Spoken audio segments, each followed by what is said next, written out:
Grandma Sheri again. This time I'd like to introduce you to something that is a legacy piece for our family, but it is something that has started in this generation. This isn't something that happened with my family or my grandparents or whatever. Maybe far enough back they did this, but I have no record or knowledge of that, and that is gingerbread. I love gingerbread. I do eat some of it. I do like the taste of gingerbread. This is a little edge of a piece that I cut. That is yummy, but most of the gingerbread I make is to make a gingerbread house. That started about 11 years ago for our family. We have a local event in the fall that is for a local agency that does great things for families and children, and they have a big kind of Christmas event, and people can donate Christmas trees, gingerbread, wreaths, all kinds of things, and then they're sold at auction, and all that money goes towards that agency. And so about 11 years ago, we started doing that. First it was me, then it was kind of all of us, like, how should we do this together? Then it started being everybody was, sending one in themselves. We've taken as many as like 5 gingerbread houses because people got really, my kids, my husband, like, I have an idea. So I would bake, they would decorate, we'd take them up, feel really good. So much fun creating and being creative with this. And then it's fun to go to the event, see what people, if they're bidding on them. And I can say that we've never had to bring one home. They've all sold all those years, so that's exciting too. So this has become like a major passion project for me, for us. I've done it with so many students, and now I'm doing it with my grandson as well as my children, and I think this is something that will go on for a while.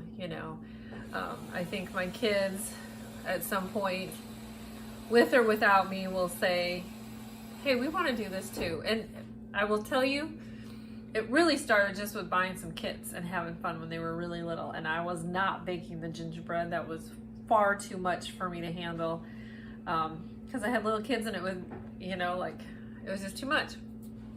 And then, we grew to, we learned how to bake. And so I'm going to show you the recipe I use.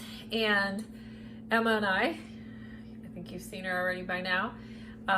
She and I are making a Halloween house. So we've usually just done Christmas. I did a spring one this year. I did a Valentine one this year. I felt like doing something for the fall, and Emma has always really, really appreciated Halloween.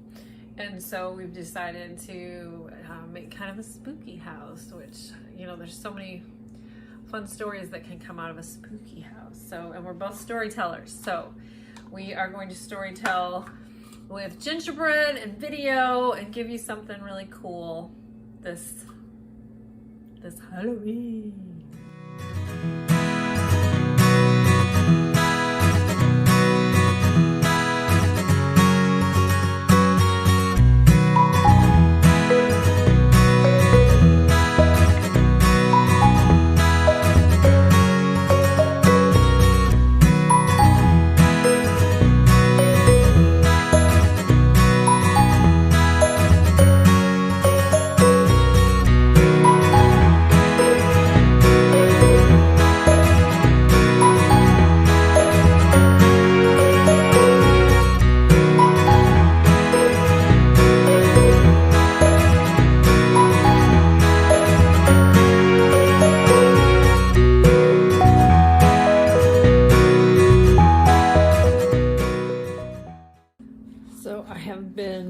Mixing in kind of a choppy kind of method, so I can get all of that molasses really trying to mix in really well. So as you can see, this is it's really crumbly. It doesn't really look like maybe other cookie doughs. But what we want to be able to do is take it and really form it. Will it stick together when we start to really press and roll? And I can get it into a ball. So I'm going to give it a try. I may find out when I'm pressing it that it's still kind of crumbly. And so I may come back to it and add a little more molasses. But cup, I added 1 teaspoon. Other times I've added more. It kind of just depends. Sometimes the weather can have something to do with it. But like I said, it's really crumbly. The rolling presses it pretty well. So I think I can give it a go. If you don't want to use molasses, or if you want it to be a lighter colored gingerbread, you can use just like Karo syrup. You can use the light. You can use dark Karo syrup instead of molasses. This is a recipe that I wouldn't necessarily eat because it's designed to get really, really hard. We do trim off the edges as I'm bringing them out the oven so that everything is really, really precise. And we eat these little pieces, but this isn't a cookie that we would necessarily eat. So whether you like or don't like the flavor of molasses, it's really not going to make a difference for this gingerbread house. I ended up adding 1 more tablespoon because as I was rolling, it was really just crumbling. It just didn't have the strength. And so now I'm trying to roll out this really large cookie. This is a roof, and I found this template online. I love it when people share their templates or their patterns, because I am not an architect, and that part is I think really the hard part, knowing exactly what you need. We found this really cool, spooky looking mansion, and someone was sharing their template, which was great. So this is a great rolling pin that has these guides on the end. Since this is a roof piece, it only needs to be 1/4 of an inch thick. And instead of having to try to measure that constantly, I'm able to use this, has the guides, it works really well. So I'm doing this on parchment paper. If I do it on parchment paper, it's so much easier just to transfer it onto my cookie sheet and get it in the oven. And I'm using my pizza cutter to just cut the piece. You can use a knife and all that, but this works really well for me. Now, once it comes out of the oven, it's gonna bake at 350 for about 10 minutes. Sometimes I leave it in a little longer. Just depends on the color I'm looking for, and I don't want it burnt, but I do want it hard. So if it stays in a little longer, I feel like that's all right.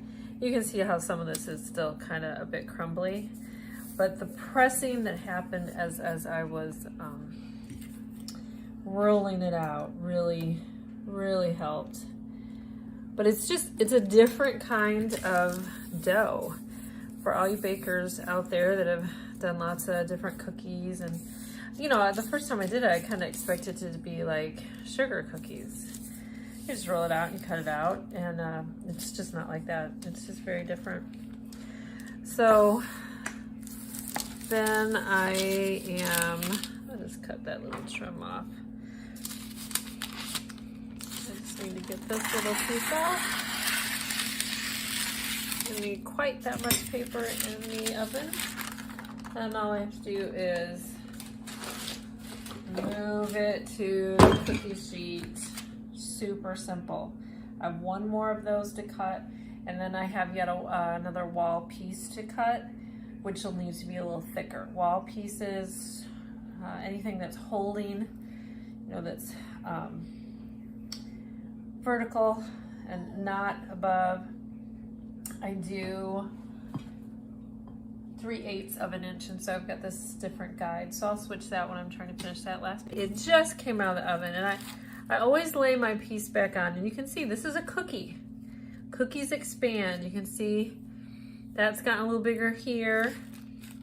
So I just want really crisp and precise edges. So this is hot, so I'm gonna use my hot pad to kind of help me out. And I'm gonna trim that edge off, because when you're building, you need your edges to be as precise. And this is hot. Corners are a little tricky. You have to be kind of careful with the corners. My kids love to eat the little bits, so I always keep a cup of the bits, and if they're round, they don't last long.